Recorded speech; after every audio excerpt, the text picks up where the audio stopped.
நாகப்பட்டினம் மாவட்டம் வேதாரண்யம் நகராட்சியின் அராஜக போக்கை கண்டித்து முன்னாள் அமைச்சர் OS மணியன் சாலை மறியலில் ஈடுபட்டார்.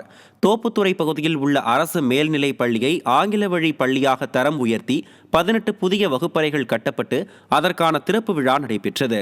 விழாவிற்கு வருகை தந்த அதிமுக முன்னாள் அமைச்சரும் சட்டமன்ற உறுப்பினருமான OS மணியனை வரவேற்று முன்னாள் மாணவர்கள் வைத்த பேனரை ஸ்டாலின் அரசின் மக்கள் விரோத நகராட்சி நிர்வாகம் அகற்றி அராஜகத்தில் ஈடுபட்டது.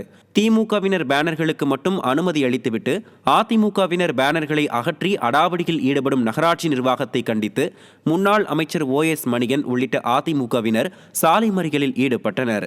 இதனையடுத்து ஸ்டாலின் அரசின் நகராட்சி நிர்வாகம் பணிந்து பேனர்களை மீண்டும் அதே இடத்தில் வைத்தது. நாங்கள் என்ன கேட்கிறோம்?